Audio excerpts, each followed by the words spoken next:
नमस्कार मित्रांनो, ही गोष्ट त्या वेळेसची आहे ज्या वेळेस मी नोकरीनिमित्त शहरातला गेलो होतो. मी ज्या ठिकाणी राहत होतो त्याच्या बाजूलाच एक विवाहित जोडपे राहत होते. साधारण 4 ते 5 वर्ष झाली असतील त्यांच्या लग्नाला. त्याचा नाव वरून होते आणि करून त्याचा बायकोचं. तिला मी वहिनी म्हणत होती. वहिनी दिसायला सुंदर होती. ते नवीन असल्यामुळे त्यांना काही माहित नव्हते. त्यामुळे कुठे पण त्यांना जायचं असेल तर मला सांगावं लागत असे. आमची हळूहळू ओळखी वाढली होती. वहिनी मला काम सांगायची आणि मी एका शब्दात ते काम करायचे, कारण मला काम करायला आवडत होते. आणि कदाचित ती पण. माझी हिंमत नव्हती म्हणायची. तिचं नवरा एक वीक मधून 3 दिवस बाहेर असायचं. त्यामुळे वहिनीला एकट वाटायचं. म्हणून मला गप्पा गोष्टी करायला नेहमी बोलवायची. मला पण त्याच्या सोबत गप्पा गोष्टी करायला आवडत असे. असेच आमचे सुरू होते. एकदा वहिनीने मला म्हटले, आपल्या मार्केटमध्ये जायचं आहे. मी बोलले, तुमच्या नवऱ्याला घेऊन जा. मग ते बोलली, नाही आहे, बाहेर जॉबवर गेले आहे. मी त्यांना कॉल केला होता. तेच बोलले तुझ्या सोबत जा म्हणून. मला तर वहिनी सोबत जायला आवडत होते, पण मी मुद्दाम त्यांना बोलले. वहिनी सुंदर तयार झाल्या होत्या आणि आज तर खूप सुंदर दिसत होत्या.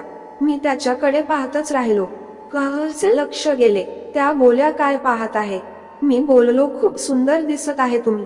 त्यावर वहिनीने म्हटले, आवडले का तुला? मी काहीच बोलू शकलो नाही. वहिनी हसल्या आणि माझ्याकडे पाहू लागल्या. त्याची नजर पण आता थोडी वेगळी होती. मी बोललो, चला, आपल्याला वेळ होत असेल. आम्ही मार्केटमध्ये गेलो आणि वस्तू घेतल्या. वहिनीला साडी घ्यायची होते. एक साडी त्यांना आवडली. त्यांनी मला विचारलं, साडी कशी दिसते? मी बोललो, तुमच्या नवऱ्याला विचार कॉल करून. बोलले, तू आहे ना? हे ऐकून मला एकदम वेगळंच वाटलं. मी बोललो, काय बोलले तुम्ही? वहिनी बोलता, काही नाही, तुम्ही सांगा कशी दिसते साडी? मी म्हटलं, मस्त दिसते. मग त्यांनी ती साडी घेतली. पण माझ्या डोक्यात तीच गोष्ट येत होती. त्यानंतर आम्ही नाश्ता केला आणि घरी आलो. मी घरी आल्यावर मोबाईल पाहत होतो आणि वहिनीचा मेसेज आला आणि विचारलं, जेवण केलं का? मी हो म्हणालो. मी विचारलं, तुम्ही केलं का? त्यांनी पण हो बोलली. मग मला म्हणाली, एक गोष्ट विचारू का? मी बोलले, हो विचारांना. वहिनी बोलल्या, खरंच तुम्हाला मी आवडते का? मी हो बोलले. मग वहिनी बोलल्या, मी खूप दिवसापासून तुला सांगणार होते की मला पण तू आवडते, पण मला वाटले तुला मी आवडते की नाही. मग आमचं असंच बोलणं सुरू होते आणि मी वहिनीला बोललो, तुम्हाला तुमचा नवरा वेळ नाही देत ना? हो, अगदी बरोबर बोलला तू. मला माझा नवरा काही वेळ देत नाही आणि माझ्या भावना पण नाही समजत. पण तुला भेटून मला खूप सुंदर वाटू लागले.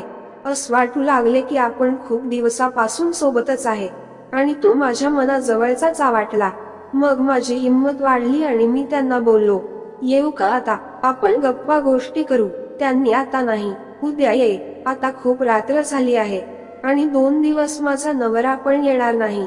मला हे ऐकून खूप आनंद झाला. दुसऱ्या दिवशी मी वहिनीकडे गेलो. वहिनीला बोललो की काय करत आहात? त्या बोलल्या, थांब, थोडा वेळ येते मी. आणि थोड्या वेळानंतर त्या नवीन साडी नेसून आल्या आणि ही तीच साडी होते जे त्या दिवशी घेतली होती. त्यांना पाहून मी पाहतच राहिलो. माझी नजर त्याच्याकडून हटतच नव्हती. वहिनी म्हणाली, काय पाहत आहे? कधी मला पाहाल नाही का? मी म्हणालो, पाहाल ते खूप वेळा, पण आज तुम्ही खूपच सुंदर दिसत आहे. आता वहिनी थोड्या लाजल्या. त्यांना पाहून मला काय करावं काही समजत नव्हतं. त्यांना पाहून मला पूर्ण शरीरात आग लागली होती आणि आता आम्हाला रोखणार कोणी नव्हतं.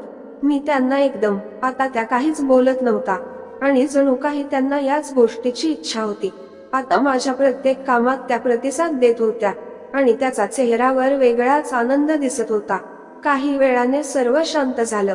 वहिनी बोलल्या, आज खूप दिवसांनी मला आनंद मिळाला. त्यानंतर आम्ही जेव्हा वेळ मिळाला तेव्हा मजा करू लागलो.